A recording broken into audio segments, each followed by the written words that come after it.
monsieur, would you like a rock? Would you like the rock and roll? Or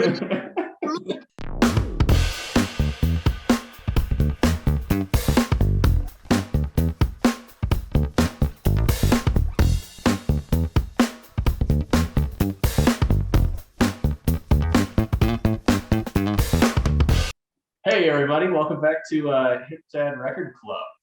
We're here in the month of March 1st, the big springtime season. You know the format of this. We're going to talk about some records that we have been spinning recently, some music we've been enjoying, and you're going to learn a little bit. You can join along with us. If you have a record that you hear today that you really love, go ahead onto the hitdad.cool website, and you can vote in the poll to see which record comes out on top. As always, if you like what you see, and you want to be here next month when this comes out, or when we do more stuff like this, make sure to like and subscribe to Hit Dad Radio on YouTube. Follow us on Instagram, all that good stuff. We're gonna kick it off with some Luke Sharkey because he was voted most likely to have the best record this month. So, Luke, you wanna take it away with talking about some good old fashioned East Coast rap? Absolutely. I'd love to. So my pick this month was Reasonable Doubt by Jay-Z. Picture it here. We'll get that in editing. So this album came out in 1996. It was one of the earliest albums from Jay-Z, kind of before the career that a lot of us are familiar with from like the 2000s with like the Blueprint albums and then the more recent stuff with Watch the Throne. So sort of a deeper cut for folks of our generation, I guess. And I would say it's probably my favorite Jay-Z album. It is a lot more steeped in sort of the 90s style of like New York hip hop at the time. There's a lot of great R&B influence on a lot of the songs. And he's just got some really slick tracks, like looking through it. Brooklyn's Finest is an absolute favorite with Biggie Smalls, the Notorious B.I.G. on it. Just hard hitting song. Then followed up with like Dead Presidents 2, which is kind of this incredible somber-esque track. And it features a sample from Nas's Illmatic, actually. The line is, "I'm out for presidents to represent me." And that was, I believe, and someone feel free to fact check me on this, listeners, but I believe the beginning of some of the beef between Nas and Jay-Z, because Jay-Z didn't properly clear that sample with Nas, or didn't like properly get permission before throwing it into the album. Few other tracks that are definitely worth calling out. The Evils is sort of a great tale of just like hard life of crime in New York and Brooklyn. Then you've got 22 Twos, where he's kind of just doing like almost like a freestyle at like an open mic night kind of vibe, which is fun. Friend or Foe is almost like an interlude. It's like less than 2 minutes. And it's got this spoken word style to it that's just kind of smooth, kind of rolls as he's like talking to some rival person, more or less in control of the situation, threatening them like, "Hey, get out of my area." But like very kind of mafioso like. All in all, really great album. Oh, the other one I did want to touch on was Coming of Age, featuring Memphis Bleek. I don't know Memphis Bleek. I haven't heard anything else by him, but I really love the back and forth between Jay-Z and Memphis Bleek on that. Memphis Bleek plays like this more up and coming young youth in the drug dealing game, and Jay-Z sort of like schooling him and like, "I like your style," and Memphis is like, "I like your style," and they just kind of trade bars back to back, and it's really, really cool. I love this album to death. I'm really interested to see what all you guys thought of it. Yeah, I'm happy to jump in first. I also really like this album. A couple things that stood out to me was Politics as Usual. That track was whatever sample they were using or whatever they did to construct that beat just hit right for me. but I love how clear of an influence is drawn between like Italian mafioso lifestyle and like sort of New York gangsters or gangster rap rather. Because right off on that intro track, right, it's like this Italian voice going, "You want to talk to me? You gotta talk to me," So very much, drawing that line, and it gets very evident. Yeah, I love this album a lot. I hadn't really given it a full listen before, and I like East Coast rap, especially from the '90s. But yeah, I thought this was a killer choice. Sick. Well, I guess I'll go.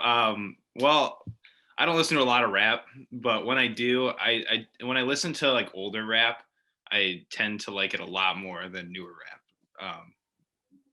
Which is cool. I think it's a lot, less in your like face, I guess sometimes, but like it's like smoother sometimes. I don't know. This and the Illmatic were kind of similar in that way, I guess, and like just the flows, I guess, of it. But yeah, I mean, I don't think I've ever listened to a Jay-Z album before, but I think he just sounds like so confident, when he's delivering his lines. I mean, is this his debut album? Is that what you said? I'm actually not positive. I think he might have had like a mixtape or two before that, but it's the earliest. Well, it sounds like he's been doing it for a while. I mean, when you're listening to it. But yeah, I really liked the track where it's kind of like that live party and he's just kind of the freestyle. I really like tracks like that kind of like, it feels like loose and there's a bunch of people in the room just kind of like doing whatever and you can kind of hear people like shouting and stuff. I just like I love tracks like that. I just think it's a really cool idea and I think more people should do stuff like that. But wait, who said F you? Who said that? I know, yeah. Who like, said get that guy out of here. Yeah, I'm not continuing the show until we get that guy out. Yeah. But yeah, I mean, I loved it. I mean, that's what I love about this record club. It makes me listen to albums that I probably would never think to listen to. So it was really cool to listen to. I didn't like one track, Ain't No N-Word. That one was a little weird it was a little cheesy for me. I don't know why, but I think the whole thing was just like really entertaining though. Just like the little like mafia guy, doing like a little track. I just love little stuff like that, and I love that stuff. It's cool. And that happens way more on rap albums too than like any other genre, really. Like you get those little vignettes, which I love. I've been noticing that. Yeah, it's cool. I'm actually going to piggyback off of Matt with his review on this because, kind of similar to him, what I love about this club is that, sometimes I listen to albums that wouldn't necessarily gravitate to. So I really enjoyed listening to this because, again, my knowledge of rap is a little limited too, but it seems like earlier rap is very, very groove driven, a lot of R&B, a lot of sort of funk elements. And it really just sort of elevates the sort of percussive nature of just like how Jay-Z is delivering his lines. So it almost sort of becomes like another sort of, percussive instruments, for me at least, because I'm not always the best at picking up lyrics.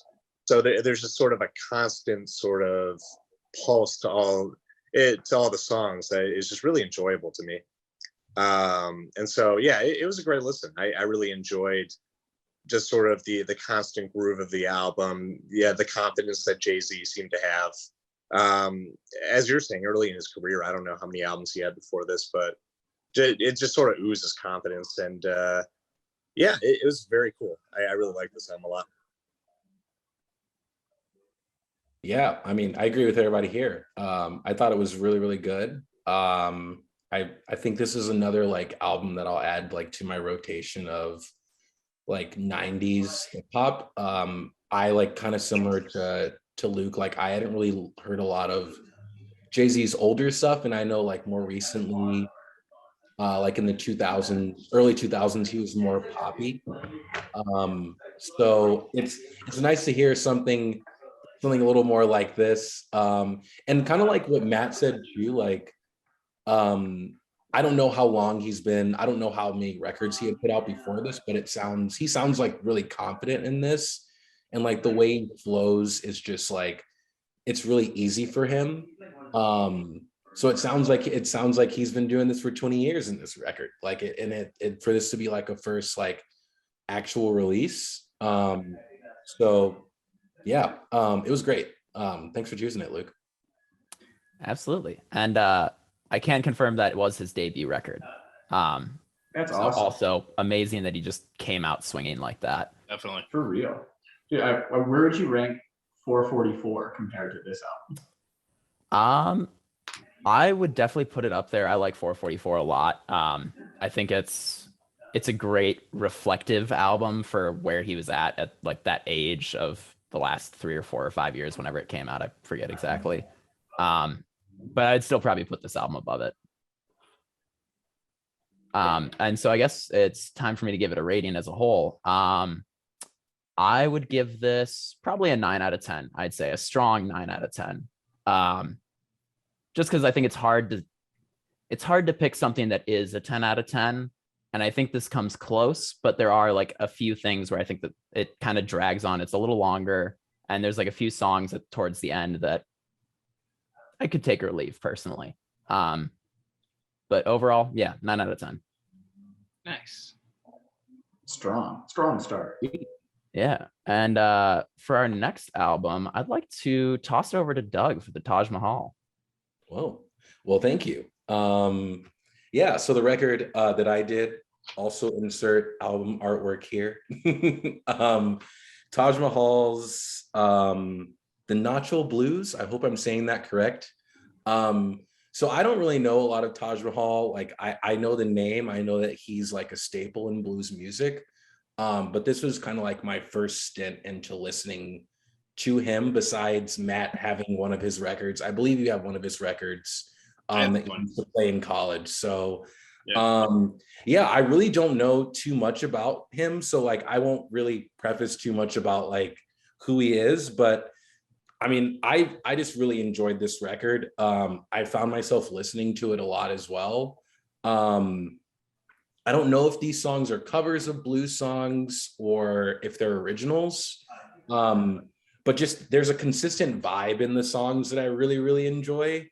In the few of the tracks that really stood out to me, Karina, that song is really cool. I love like they're all these songs. I feel like I just want to like clap and like kind of like stomp my feet to. Like it's one of those things, and I feel like you could like almost sing them as a group as well in some of these songs too. Another song that I really liked, you don't miss your water. That one's like really, really good as well. But yeah, I mean, I don't really know, like I can't really like name like a lot of songs that I liked in this one, because it's like a lot of the songs are similar, but like I guess they stand out in a way. But yeah, I don't know, I'm like more interested to hear like what you guys thought of it. I don't know if anyone else is like heard a lot of Taj Mahal, or if you're like more entrenched in blues music, but like for me, this is like my first stint in it. So yeah, which I would love to hear what you guys thought. I'll piggyback because I know a little bit about Taj Mahal. Yeah, jump in. I'm gonna jump in. Well, I think Taj Mahal, I feel like he is very rooted in blues music. You know, I mean, this is like the late '60s when this is coming out. It's like '68. So I mean, obviously, blues music is changing. Everything's going electric.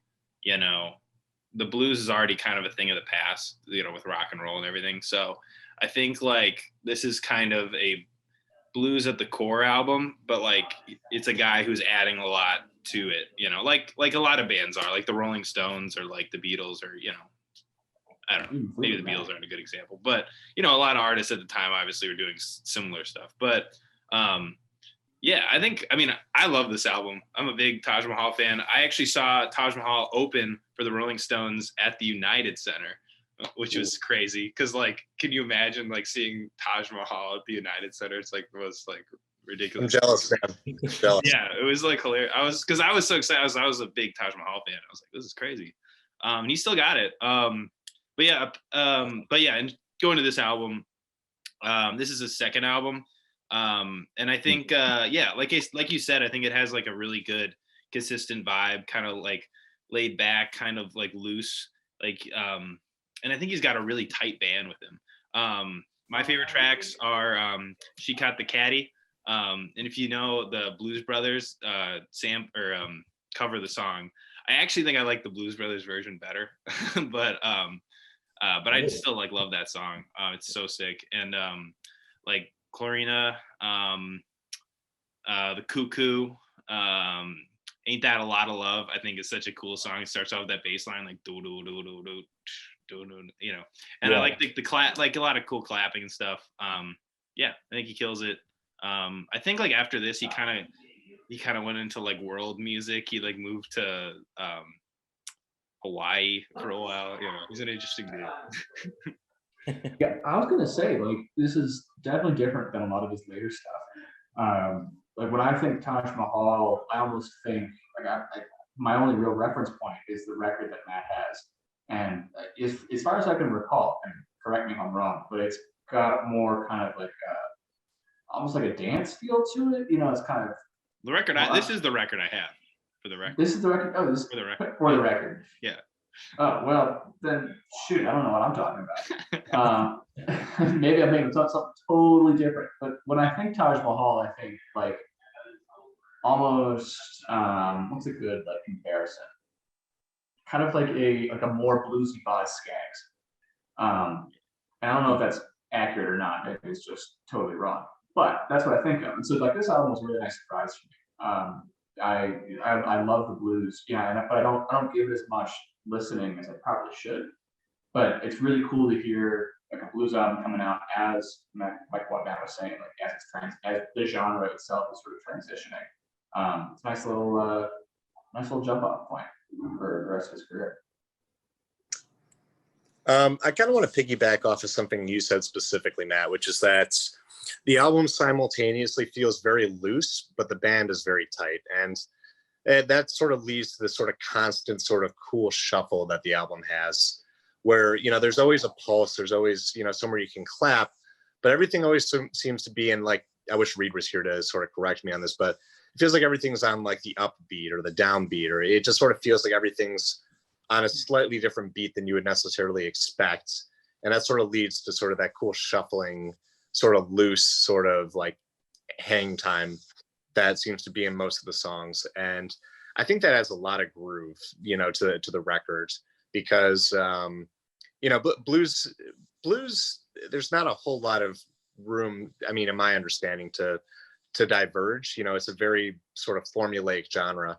So a lot of the differentiation is in the flavor that you bring to a blues album. So, you know, this album just has a ton of flavor. And it's really one of my favorite blues albums. I don't know a whole lot of Taj Mahal because, as you were saying, there's really two blues albums that I know of, and then it just sort of turns into world music, which is wild to me because there's such good blues albums. It feels unique. You know, it doesn't feel like every other blues album you've heard, you know? No, not at all. And that's sort of what I'm getting at, is that, you know, the sort of the structures of blues are pretty, you know, they're pretty stapled, but this album has so much flavor that it feels fresh and new at a time when, you know, rock was sort of, you know, the main, you know, sort of dish being served. So yeah, I just love this album. It's definitely a repeat. I find myself coming back to it all the time. It's so good. Yeah. Sorry, I'm going cracking up over here because I'm just imagining like a waiter, you know, white glove, kind of black tie waiter going, "Oh, monsieur, would you like a rock?" Would you like the rock and roll? I will serve it to you. Perhaps you like a hammer for your rock. Maybe some world music if you want something spicy. Okay. We're gonna do. All right. I'll jump in just to say I don't have too much to add on top of what everyone else has said, but I definitely really dug this album. I know after a couple of our earlier discussions, the blues was kind of hot on my mind, especially after that Black Keys album from the first discussion we did. And I remember someone saying, I think it was Jet, said that it just reminded them a lot of like any other classic blues record, but just new. And I kind of wanted to explore more of that genre and see. So this was kind of a nice adventure down that lane, I guess, to like see some more of that. One song that I do want to highlight was the the track I Ain't Gonna Let Nobody Steal My Jelly Roll. Yeah. I love that one so much. Yeah. It's so silly and it's great. It's a great track, great album. That's all I got though. Oh yeah. Yeah, and piggybacking off of that, like since this was my first stint into blues, and like it being such a great album, I'm definitely gonna like bring more of that back. So hopefully better than the Black Keys record. At least how we talked about that. Brutal. Because, It keeps coming back up. Oh my gosh. Yeah. Mason's not even here to defend himself. Also, for the Hip Dad fans watching this, that's not why Mason isn't here today. I like we did not take him out of the club. He's still in. We also didn't bully him into hiding, you know. Yeah. We also I don't know, man. He like, I'm really glad he gave us that EDM record last time. But I think last time he was on, what did he say? We'll go roll the clip, you know. But like he was like, "Oh man, like you guys should take the music I listen to." I'm like, no. So maybe we did. Yeah, you guys are gonna shit on this one too. Yeah. No, but that's why we do this, to be exposed to different types of music. So I guess in terms of a rating, well, it's a classic, so I have to give it a 10 out of 10. Classic.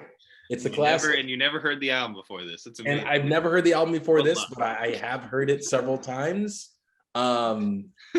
You know, I don't know. I'll give it a 10 out of 10. It was great. There's really nothing, like Matt said. I think I don't know how long he's played with this band, and I don't know if he brings the same bands on for each record, or if it's people that he's played with for a long time. But like they sound really tight, but they also just sound like they've been playing for a long time together, because they can be so laid back and get right back into a groove with each other. And I think that's quintessentially what makes good bands, and it's what makes listening to an album more enjoyable, especially if there's a lot of instrumentals, which this album has.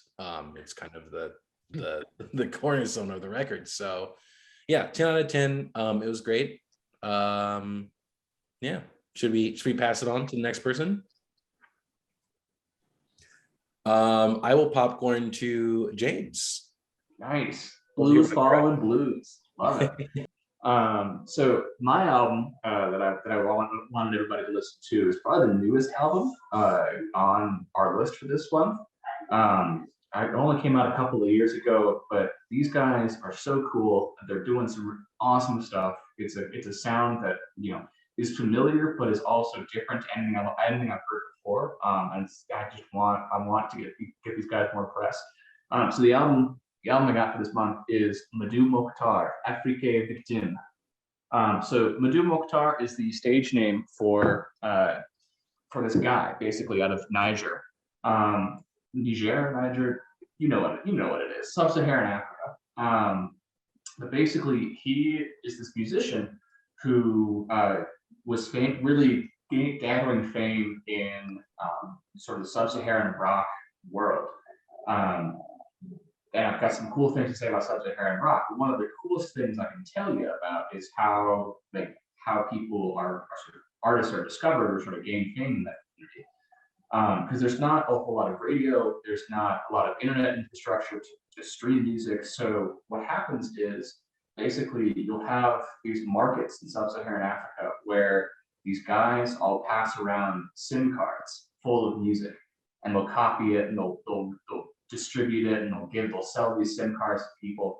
And so that's how you get your music out in that region of the world, which I think is super cool. And it reminds me a lot of, you know, back in high school. A few of us would be passing around the old flash drive, right? And we, you know, take all the stuff on there, we copy it over our computers, put some new music on there, and pass it along to the next person, right? And it makes the rounds. So basically, this guy Madou Mokhtar, he was featured on this Spotify playlist called Sounds from the Sahara, Volume 1. And I guess it was just this guy who, you know, this guy constructed a playlist of all these different artists coming out of Sub-Saharan Africa. And it was heard by this producer or sort of not quite A&R guy, but a guy who has influence in the music industry, and he on a like got a hold of Madhu Mukhtar and sent him this like cherry red guitar, like I think it's a Fender, and it took like 6 months for the guitar to get to him. Like it came out of France and went into Morocco and then bopped around sub-Saharan Africa for a while. But basically, he's just been ever since then. He's been getting some more sort of mainstream appeal, getting more traction in sort of areas of the music industry that wouldn't traditionally be open to him. So this album, now we can talk about the music. This album is like straight blues rock. It's got all the DNA from a really rich blues tradition out of Africa, which I find really interesting. Is that like American blues and African blues both developed sort of independent of one another, but they've got a lot of the same DNA, which I find really, really cool. But I think the defining feature on this album is his guitar playing. It is a Tuareg style, which is it's the name of like the people that he comes from, the Tuareg people out of that area of the world. But this guitar playing just floors me every time I hear it. It's unlike anything I've ever heard before. And if you go, dear listener, you go to KEXP's YouTube channel and search for Madhu Mukhtar, you'll see what I'm talking about. This guy's fingers just move up and down the neck of his guitar like poetry in motion. So yeah, I'd love to hear what you guys think, but like this album for me is it's so solid. I don't speak the language. I can't like associate with his life experiences. I can't like know where he's coming from with a lot of these songs, but what he's bringing to this album is just absolutely fantastic. Yeah. Guess I'll go first here. I thought this was like a really great album. Like really, really good. Beginning to end, it flows really well together. It's funny too that you say that you get like a blues vibe from it. I guess I do get that too. I also get like a lot of psychedelics vibe from it too, especially like there's not a lot of distortion, but just like in the way that the music kind of comes together, it feels psychedelic. And maybe that's just a product of like music from that part of the world kind of just sounds psychedelic. But yeah, I love this album. I actually looked up an interview that he did, and he built his own guitar. Like this guy's so cool. Like I just want to meet him. Like built it from wood and bicycle parts. Yeah. Yeah. He's done a lot of cool stuff. Pretty sure he's playing in Chicago pretty soon. Oh yeah. Well, we should all go see him. I would say that. Yeah. Hell yeah.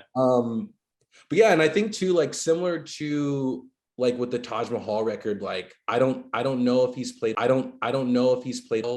I think it's like a group of 4 guys, right? And maybe they have like other people come on, but a lot of like the live stuff that I've seen, I know that they have like a slim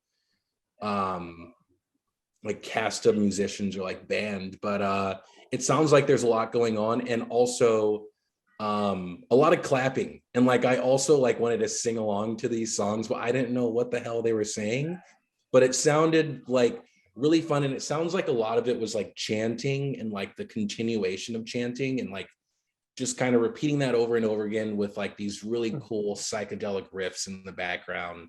Yeah, it was great. I also ran to this album, and it was like a nice run on the treadmill. It was really nice. So yeah, if you haven't done that, try it out.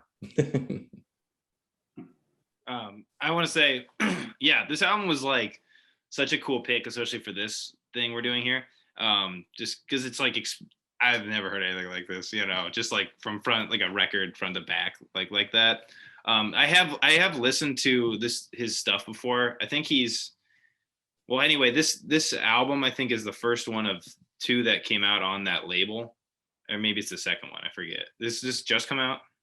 Yeah, this is his second studio album. Okay. Well, there's the 2 albums. I think he's on like forget what label, but it's like an American like small label that, you know. It's Matador Records. Matador Records. No Mel's on it. Yeah. Yeah. So, but yeah, I mean, I've heard it before, but I think like I didn't really click with me until this listen, and then just because like really sitting down and listening to it, just being like, wow, this is like really interesting stuff, like stuff you haven't heard. But I think what you said earlier about the blues DNA of it, I think that makes a lot of sense because it sounds like so different. But then once you hear his guitar playing is very similar to like how like a blues guitar solos would sound. And it just like once he plays, it kind of fits the puzzle piece together, and you're kind of like, oh, okay, that kind of makes sense. But yeah, I don't know, it's really cool. I feel like I need to keep listening to it because every time I listen to it, I like it more. Because it's a little like, you know, at first you're kind of like, well, this is weird, like, you know, when you first listening to it, but I don't know. I think I like it more as I listen to it. For me, this was just a really cool listen from front to back. I definitely resonate with the sort of thinking that it feels familiar, but also like nothing I've ever really listened to ever. It's just such a cool sort of departure from any sort of rock or blues I've ever really heard. And I don't know if this is really based on anything I can really pinpoint, but there's almost aspects of it that feel sort of like Middle Eastern in nature, where it just sort of the scale structures and sort of the way that I would almost go as far to say that it almost feels like there's quarter tones, or, you know, just there's just something very exotic in the scales they're using that isn't just straight blues or rock. You know, that just sort of feels like the desert, for lack of a better, you know, way of putting it. And that's just such a cool element to hear in electric music, because usually I'm used to hearing that sort of scale structure in sort of more classic instruments, you know, more classic wood. So it sounds like something very new that's is exciting. It's very fresh. Yeah, very, very cool stuff.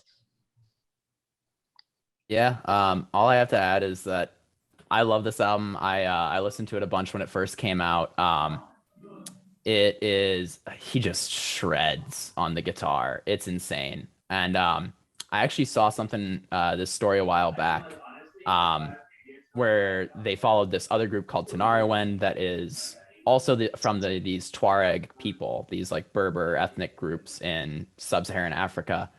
And it turns out that this tradition of music had a pretty heavy influence on like 60s and 70s psychedelic rock. Like guys like Jimi Hendrix and like the Beatles chilled with these guys in the desert, these groups of people in the desert, and were influenced by it and by their music. So it comes from this kind of very rich tradition, which is really interesting, I think. I didn't know that. That's fascinating. It's funny. Shout out PBS NewsHour. Oh.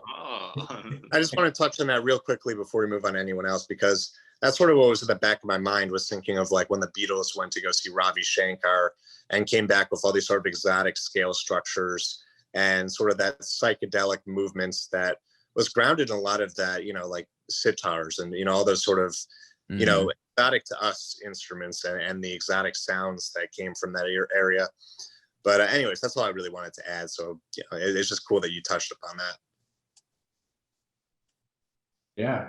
So one more thing I want to say about it is that there is a music festival in the Sahara in Morocco that's held every year. And a life goal of mine is just to go.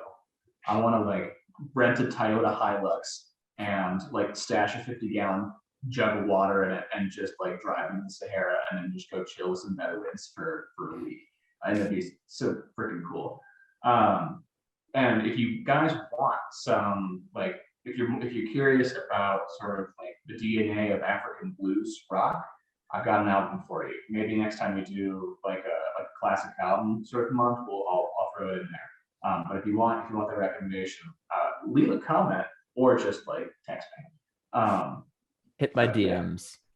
Hit me up in the DMs. Before we, so I'll give us a rating. This is a strong like 9.5 out of 10 for me. It pushes all the right buttons for me. It rocks out. It's both like it's new but familiar. It's a good length of an album too. It's not too long. It's not too short. And then it's just got some, yeah, like we talked about, some really cool elements to it. Let's throw it over to Loren. I want to talk about your album.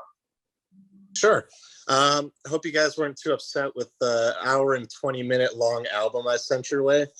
Not even bothered slightly if you didn't have a chance to listen to the whole thing. But I think one of the things that is exciting about that album is it's sort of right in the middle of their discography, and the core of the band is more or less the same, where you have, Bella Fleck and the Wooden twins, the drummer and the bassist.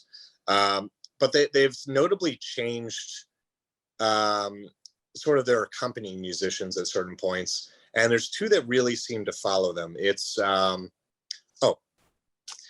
of Cool. The album's called Left of Cool. Anyways, moving on. So what's cool about this album is there's Jeff Coffin and Howard Levy, who are sort of reoccurring musicians. And Howard Levy is a harmonica player, probably the best I've ever heard. And Jeff Coffin is sort of the horns.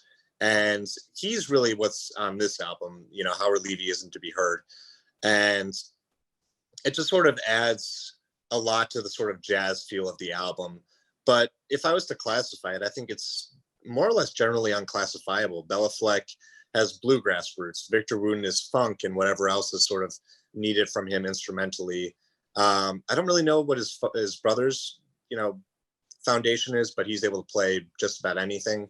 And then you've got Jeff Coffin, which is more or less just straight jazz. So you sort of have a multi-genre album where each song just sort of exists independently. I don't think you really have to listen to songs back to back on this album, because a lot of them are so dramatically different in where they're coming from and how they sound. But each song, in my opinion, is equally good in its own right. They're just master musicians, absolutely totally in tune with each other, just incredibly tight. And it's one of those albums that before you realize it, you've listened to an hour of it and you didn't even realize it. And for me, this is a classic because it's pretty much my childhood. I've listened to this album probably more than any album I could think of, just sort of in the background of things. Not necessarily all the way through, but these songs are just right up there in my head. So I'd say it's probably their most cohesive album, meaning, previous albums, they've had some songs that were, hit or miss kind of fusion, where it's like, the instrumentations are great, but the song structure and the way it hits doesn't necessarily, it just feels like they're finding their groove with some of their earlier work. Whereas this album is just great composition after great composition. Yeah, I'd love to hear what you guys have to think about this. I've wanted you guys to hear this one for a long time. I thought this was supposed to be a bluegrass album. No. Yeah, no. I was very surprised. I was like going in thinking, okay, banjo, all this, and then all of a sudden I'm like, oh shit, this is like a jazz funk album or something. And I was like, okay, dig it. Yeah, I loved it. I thought it's such a different album than like the other albums we've listened to. It's just it reminds me a lot of like Snarky Puppy or like jam bands like Dave Matthews, and I thought Dave Matthews when I was listening to it, looked it up, Dave Matthews is on the album, He is, really? He's on track too. Yeah, apparently Bela Fleck toured with Dave Matthews Band for a little bit. I honestly did not know that. I did not know. That's why. Jet told me that. And so anyway, he's like on the album like 2 songs, but yeah, just like a good like jazz, like with just interesting sounds to it, and it's just a really different kind of listen than what I was thinking I was going into. But like I said, I think it's very different than like my pick, The Cars, Heartbeat City. Like that's my album's like a very pop, 3-minute long songs. This is just like instrumentals, just like you could just zone out and just kind of have it, and that, you know, you don't have to be like listening to any lyrics or anything. It's just good playing, just really good playing. Yeah, I had some difficulty approaching this album. I think because, like, to Loren, your earlier point of, you know, you could have a bluegrass song followed followed up by like a jazz funk song. Like it kind of brought me in and out of the album a little bit, to where I was having trouble kind of like going through songs because I was just so off, like thrown off, right? Like I love the playing, love the instrumentation. I just think I need to give this album another like listen, and I think I could skip around and maybe like find more tracks that I like, and I definitely like a lot of tracks on the album, but I think I need to. It was kind of like whiplash trying to listen to it, and I was less enthusiastic about the album, but not because of the music or because of the playing. I just think like the structure was just kind of off for me. It's not much of a cohesive experience as much as just a bunch of really great a bunch of independently standing songs that are really well composed but don't really seem to go together. Yeah. I would hate to own like the vinyl copy of this album, because I just imagine that that's like 4 or 5 different LPs. Yeah, I feel the same way, similar to James. Like I found myself when I would listen to this, when I would listen to the first half of the album, and then I would actually listen to like one of the other albums, like kind of break up, since it was already like kind of jumping around in what I felt like genres. Like I felt like it was like this battle of like who gets to write the next song, and like who gets the genre pick for the next song. And I felt like they probably just played like rock paper scissors before, when they were like writing, to like see who would get like the genre pick. But I didn't not like it though. I still thought the songs individually were great, and I think some of them do flow really well. And I think there are moments too where they do get into a really good groove, and it gets to like that more groovy sort of poppy element in some points, but it's definitely not. But I enjoyed it. I thought it was really good. Also similar to Matt, like I kind of like looked at Bella Fleck's like history, and I thought it was going to be a bluegrass record. And to my surprise, it was not. But yeah, I liked it. But definitely something that I probably wouldn't have chosen myself to listen to. So like once again, I'm glad that I was able to like get the experience and like listen to something that I wouldn't have chosen myself or come across myself. So That's why we're out here. Yeah, I'm gonna kind of piggyback off James and Doug in that I don't know if it's exactly my cup of tea, but like I definitely respect the talent of all these guys. I did really like some of the horns on some of these songs. The jazzier elements kind of really clicked with me. I think I'm just not super big on bluegrass, and then sort of the whiplash of it threw me a bit. But still a cool experience, and definitely glad I gave it a listen. I don't think I would have found this any other way. Yeah, sweet choice, Loren. I want to delve back into it, and I almost feel like it would be worth it to rearrange the album on a playlist, right? Like clump the bluegrass stuff together, make a cohesive album out of that, like drop the jazz and the funk into its own section, right? Like I think that would make it a lot more approachable for me. So I might actually go and do that like later. Make it almost into sort of like 2 different separate albums. Yeah, because it is an exceedingly long album. Anyone else? Dissertation. Well, if no one's got anything else to say, I think I'll go into the rating, which is I give it. I think I'm going to give it a 9 out of 10, for the sole reason that it really is about as top of the line as musicianship can go. They're just tight, to quote Breaking Bad. But never mind. But so I got there. You got the reference. Okay, tight. But it's not cohesive. in the sense that you can't really listen to it as a full experience without getting, you know, a little bit jarred from genre to genre. So 9 out of 10, you know, I couldn't go lower to that, you know, for the instrumentation. But as far as albums go, as sort of just a singular unit of listening, it doesn't really scratch that itch for me.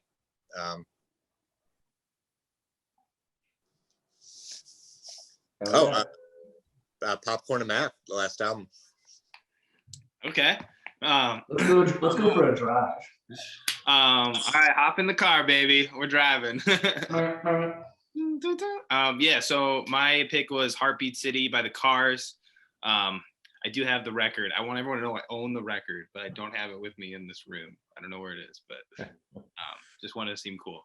But yeah, the Cars, classic synth pop, new wave band, American band. This is their 5th album, released in March 1984.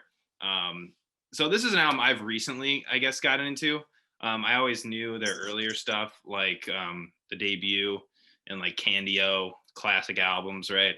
The Cars have always been kind of like, when you listen to a full album, especially those two, I feel like it's like one song I'm like, this is like the best song ever. And then like the next song I'm like, oh, this song's kind of, I don't know about this one, you know? Like they've always been kind of hit or miss with me, especially their radio hits. But so I think this album, so this is like 1984. This is like their second to last album. But anyway, they 5 albums in, they get a new producer, Mutt Lange, who is known for, I guess he produced like Back in Black by AC/DC. He did a couple Def Leppard albums. So a little different sounding band for him, but I think in terms of just the production, I think it's like a masterclass of how to, you know, produce an album. I think everything sounds so clear, especially when things coming off the 70s where everything's kind of like fuzzy kind of production, which I generally really like, but I think like this is like really clear 80s and you can hear everything really clearly, like especially with songs like the first song, Hello Again, where it's like so many things are happening, right? But it sounds so clear and on time, and I love it. But yeah, in general, I mean, it's a really kind of 80s album. It's kind of, in a way, it's kind of cheesy, you know, the album itself. But that's just how it is, you know. Some songs I love, like Hello Again, Magic, Drive. I love Drive. Such a cool, like slow 80s kind of thing. Yeah, this is like the sound of the 80s pop, you know. I don't think it gets better than this. I think the Cars kill it with this one. And I think like, yeah, like I was saying, consistently from front to back, I think it's just consistently great the whole time, as opposed to the other ones. I don't know if it's my favorite Cars album. It might be. I'm just really into it right now. So yeah, that's what I think of Cool. Well, you got to say better now than later, right? it. Yeah. Yeah. So, I mean, anything else you want to say, or can I just jump right in? No, I think that's it. I just love it.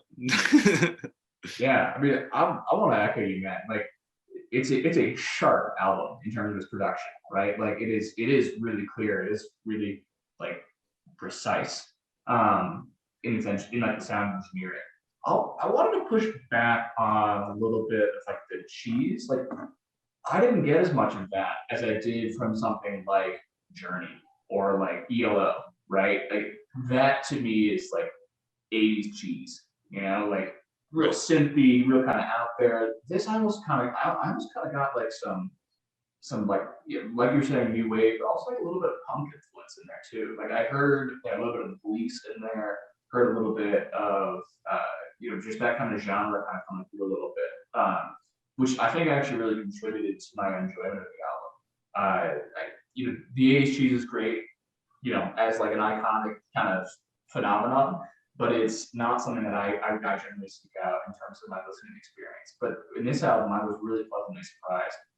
So thanks for choosing it. Like I enjoyed it all the way through.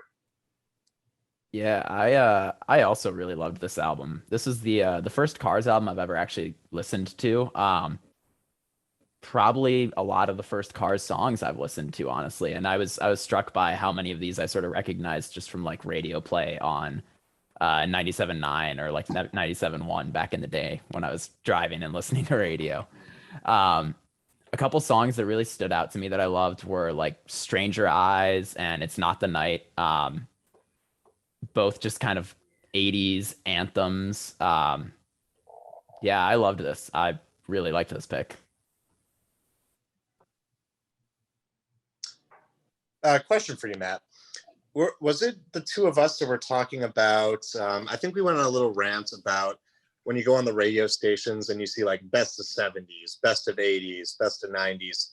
And it's just kind of like, yeah, we were talking about that. And it's like, best of what genre of the 80s, best of what genre of the 70s, like, you know, as if there's a sort of one singular sound per, you know, a generation. Yeah.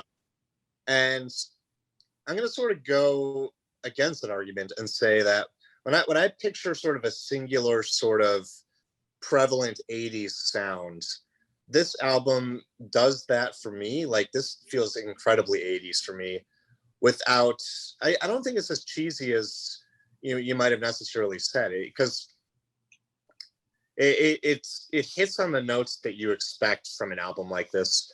Meaning, I really wasn't too surprised, you know, because I had heard some Cars songs before, but it's just what I like about the Cars, but consistently all the way through the album with, you know, as James said, a few surprises in there as far as like, you know, it didn't sound entirely. Well, I think the new sound for the band a little bit too. I mean, the other albums are a little bit more rock or like that 70s new wave, you know, with like, I don't know, bands like B-52s kind of thing. But this is very much this is a pop album, like, you know, exactly, you know.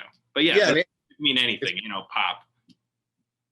It's pop done incredibly right. You know, it's incredibly catchy. It's produced but not overproduced.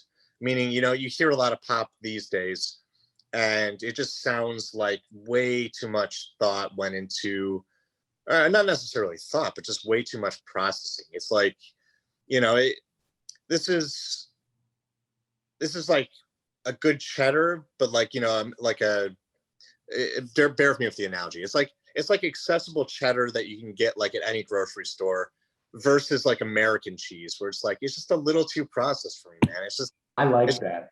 You always do this. Like every episode, you have something like that. I love it though. No, he's totally right.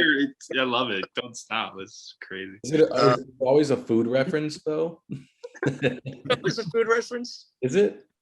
I don't think so, but I think we're just going with the whole cheese analogy, which is that this is a nice accessible cheddar, where it's just it'll go on most sandwiches. It's good for any sort of like, it goes anywhere. Whereas like American cheese, it's like, yeah, that'll go on like a burger, you know, it'll melt nice, but I don't think I'd want that on everything. It's just a little too processed for my taste in most, you know, situations. So, you know, I'm not gonna put American cheese on scrambled eggs. Yeah, exactly. That'd be gross. It would be too much. So I think I'm gonna end this analogy now before it gets ridiculous, or any more ridiculous. But it's just a very consistently good album that is produced impeccably and just really great, consistent sound all the way through. You know, where it's just a cohesive idea from beginning to end. So very solid, man. Yeah, they're not taking malnourished cows and like processing the hell out of it to make it palatable. You know, these are prime Wisconsin dairy cows. Yeah, prime cows that have, you know, been. We're done, but you know.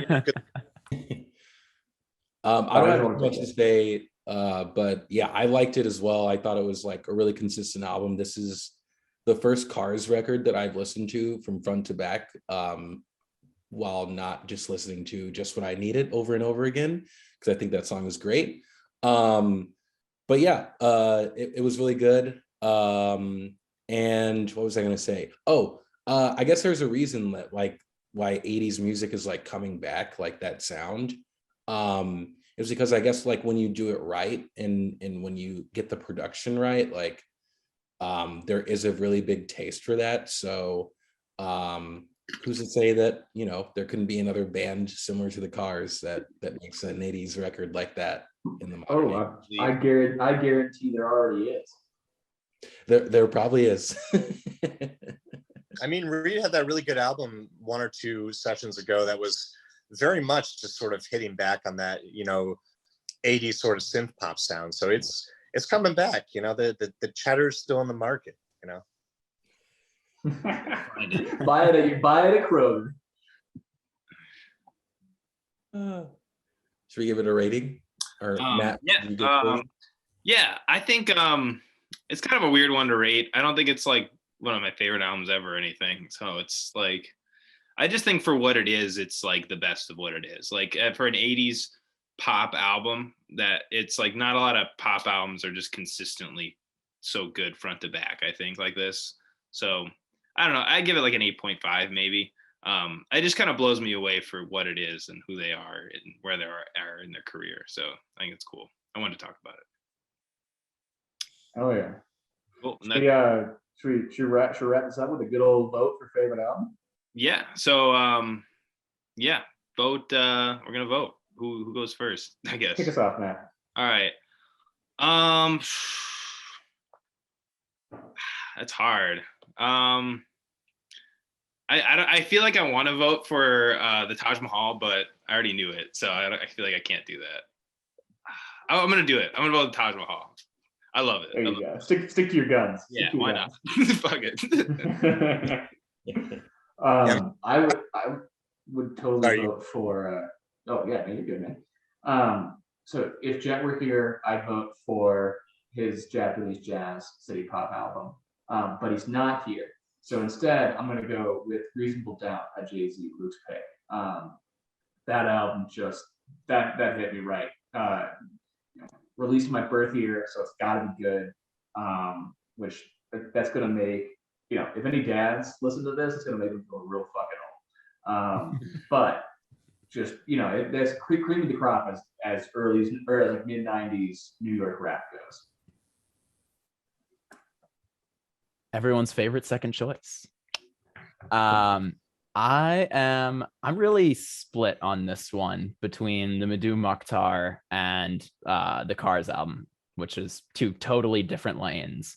I think I got to go with the Cars album, Heartbeat City, though. It was newer to me. I'd heard the Madhu Mokhtar before, which doesn't lessen its goodness, but yeah, I loved the 80s synth pop that the Cars brought to it.